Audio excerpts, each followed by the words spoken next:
Greetings, sisters and brothers. Welcome to African History Club, episode 62.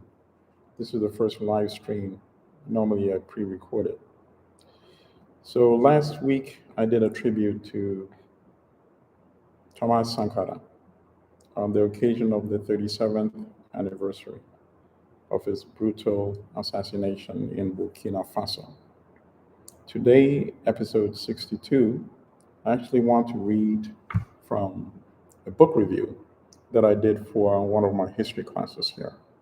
And it's from one of my favorite books, Neocolonialism, The Last Stage of Imperialism by Kwame Nkrumah. And the book is as relevant today as it was when Nkrumah wrote this book in 1965. And at the time, what Nkrumah was saying was that if African countries did not form a United States of Africa, they would not be able to protect their independence. And the formal independence that they won would be superficial. It would be independence on paper alone. They would not be able to enjoy their sovereignty. And so long as they remain dependent on the financial institutions controlled by the former colonial powers and the United States, which had emerged as the new power globally and in Africa, independence would be meaningless. And it's also interesting that I'm reading the review in the context of the BRICS conference, the BRICS summit. The BRICS, of course, is the body of countries that are trying to shift the global dominance of the US dollar and the dominance and hegemony of institutions shift away from the dominance of the IMF and the World Bank. So let me read directly with minimal interruption from the review, and then you'll see how visionary Kwame Nkrumah really was. All right, so here we go. Kwame Nkrumah lived for only 6 years after he was deposed as Ghana's first president by the military in a US-backed coup. He was exiled to Guinea and died in a Bucharest, Romania hospital, reportedly of cancer in 1972. Nkrumah, in Neocolonialism, The Last Stage of Imperialism, 1965, warned of many dire consequences that would befall the continent, ranging from increased impoverishment through economic dependency to violation of sovereignty by outside powers if Africa did not unite. He lived long enough to see some of his predictions materialize, and since his death, most have come true. One of the saddest warnings Nkrumah made in his prescient book was about the dangers of food dependency. Quote, "The urgent need to plan industrial development on a continental scale must not, however, blind us to the equally important need to do the same for agriculture, fishing, and forestry. African states are importing larger amounts of food than ever before. This trend must be stopped by carefully planned expansion of our own agriculture." End quote. Page 29. This is Nkrumah warning about food dependency in 1965. So where are things today? Well, let me read on. Today, African countries import over $35 billion worth of food from outside the continent annually, according to the World Bank. Yet, many still face serious food deficits. The ongoing war between Russia and Ukraine has disrupted global shipping lanes, increased the price of grains, and exacerbated the food crises in several African countries. This is the best illustration of the many contradictions about Africa that Nkrumah highlights in his book, that almost 60 years after the book was published, a continent so blessed with abundant, fertile agricultural land and sunlight, water, mineral and natural resources, and millions of talented people cannot even feed itself. This is ironic because in addition to their labor power, one of the most critical attributes of the millions of Africans kidnapped to the New World was their agricultural skills. Nkrumah's thesis, succinctly stated in the book's introduction, has been vindicated. Quote, "The essence of neocolonialism is that the state which is subject to it is, in theory, independent and has all the outward trappings of international sovereignty. In reality, its economic system and thus its political policy is directed from outside. The methods and form of this direction can take various shapes. For example, in an extreme case, the troops of the imperial power may garrison the territory of the neocolonial state and control the government of it. More often, however, neocolonialist control is exercised through economic or monetary means." End quote. This is from page 9 in the introduction. French troops are still stationed in many of its former West African colonies.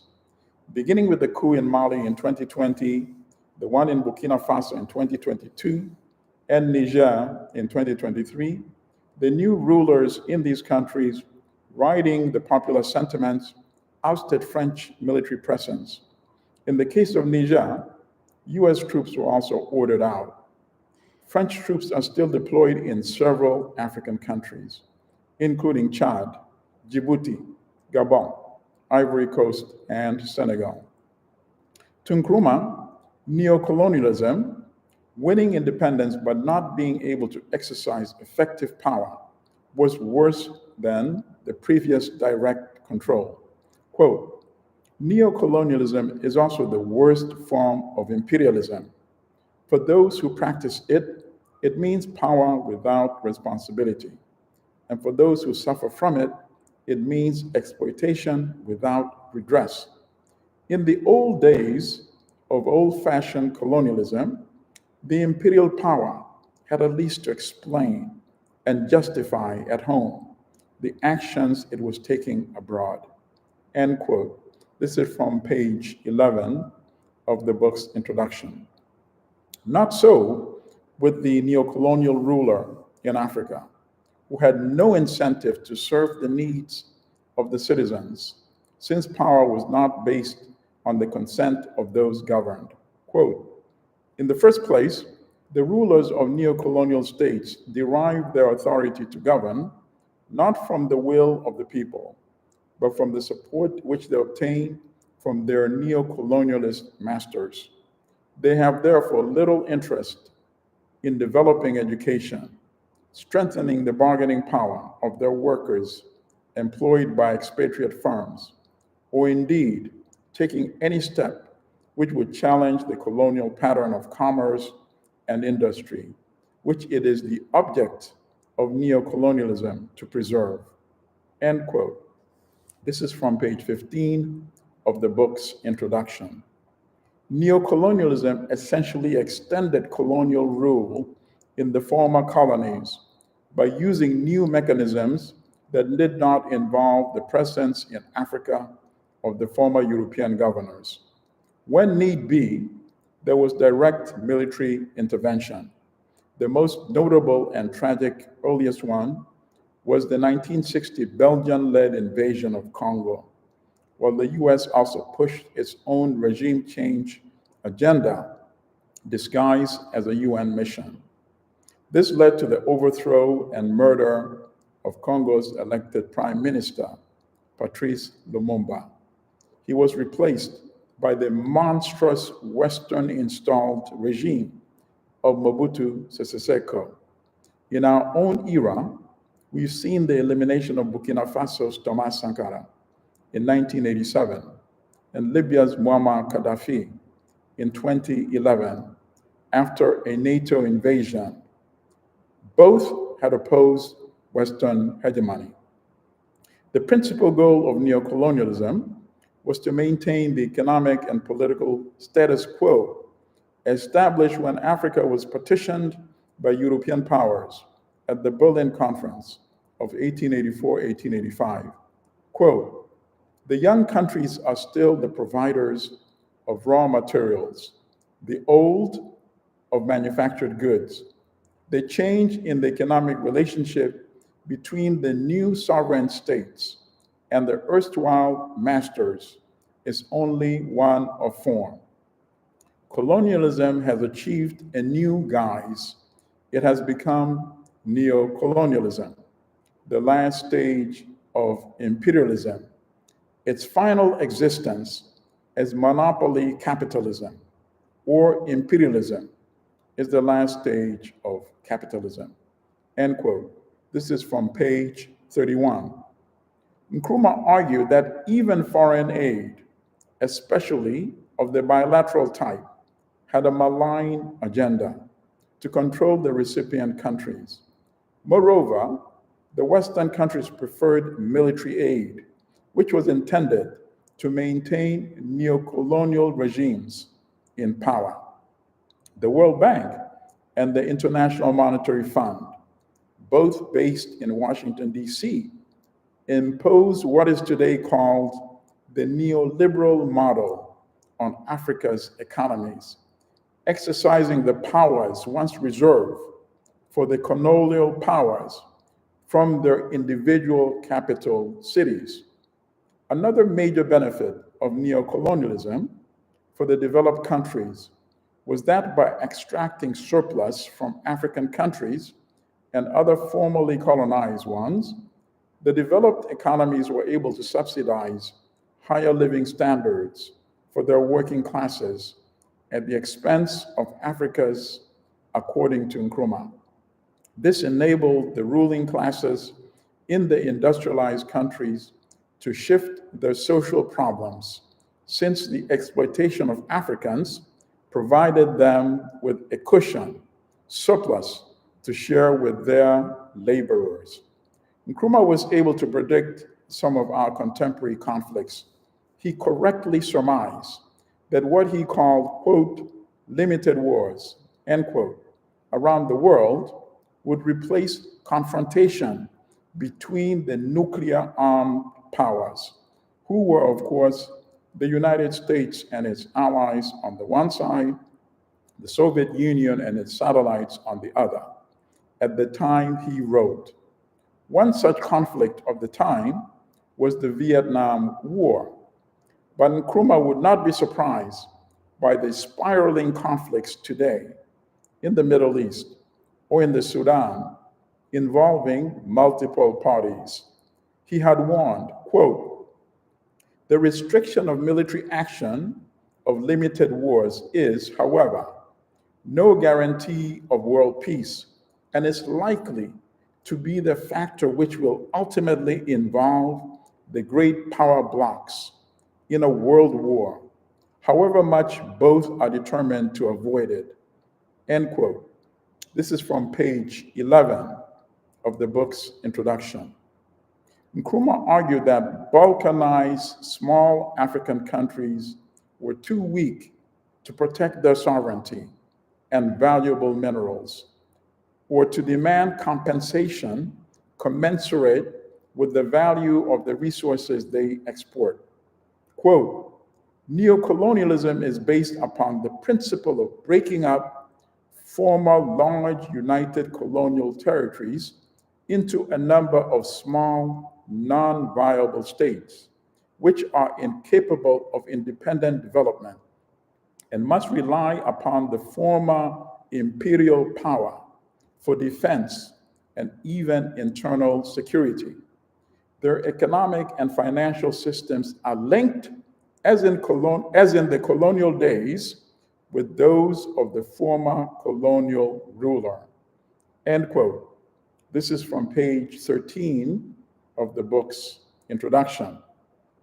The ever-increasing wealth gap between the economically developed world and those being exploited would increase global conflict, Nkrumah wrote, quote, world capitalism has postponed its crises, but only at the cost of transforming it into an international crisis. The danger is now not civil war within individual states, provoked by intolerable conditions, within those states, but international war, provoked ultimately by the misery of the majority of mankind, who daily grow poorer and poorer. End quote, page 26. Okay, so this is not to suggest that there won't be internal civil wars, of course, which there is and which we see. But in addition to that, Nkrumah says the dimensions will now be international in terms of the countries that are exploited and the ones that are industrialized and developed. So in that sense, we must agree with him. So let me continue. Another way to interpret Nkrumah's assertion is to witness the tens of thousands of citizens of the neo-colonial countries today dealing with their, quote, intolerable conditions, end quote, in another way, by making the desperate, perilous, and for far too many of them, deadly journeys either across the Mediterranean, seeking a pathway to Europe, or through South America to reach the United States, all wanting an opportunity to merely eke out a living. After laying out his thesis in the introduction, Nkrumah spent several chapters of the book highlighting Africa's potential and the challenges. He showed in detail, with exhaustive data, the various valuable minerals African countries possessed and their quantities, and how these resources benefit the economies of Europe, the United States, and Japan, instead of Africa's. Some of the strongest critiques of monopoly capitalism, the rise of the dollar and of the United States as the preeminent power in Africa and globally, are contained in Chapter 3, Imperialist Finance, and Chapter 4, Monopoly Capitalism and the American Dollar. Nkrumah also dealt with media deception in Chapter 5, The Truth Behind the Headlines, where he discussed how misleading headlines in prominent publications such as the Financial Times and The Economist shielded the true ownership of the powerful banks and companies that dominated African economies. With such a critique of Western capital and imperialism, it is easy to see why Nkrumah was placed on the crosshairs of the United States, particularly after his strong support for Lumumba, as well documented in Susan Williams' admirable book, White Malice, the CIA and the Covert Recolonization of Africa, 2021. Documents available in the State Department's historical website and reviewed by this writer show that the US also considered punishing Ghana when Nkrumah made a statement Washington did not like, and after Ghana voted with Egypt in support of a Cuban resolution at the United Nations. In a memorandum dated October 29, 1962, to President Kennedy, Carl Kaysen, Deputy Special Assistant for National Security Affairs, wrote, quote, "The most obvious way we could deal more harshly with Ghana is to cut down our aid program," end quote. All right, so here you have it documented in a written advice to President Kennedy that the US should actually use so-called foreign aid for political agenda in Ghana, which is ironically what Nkrumah was also critiquing in his book, that foreign aid is used for malign purposes. And here we have it, a memo that I found in the State Department archives that confirms exactly what Nkrumah was talking about. So let me continue. Nkrumah was also an existential threat to the Western agenda to dominate Africa by his unwavering support for African liberation and unity. He saw Ghana's destiny as inextricably bound with that of the entire continent, and famously stated, quote, "Our independence is meaningless unless it is linked up with the total liberation of Africa," end quote.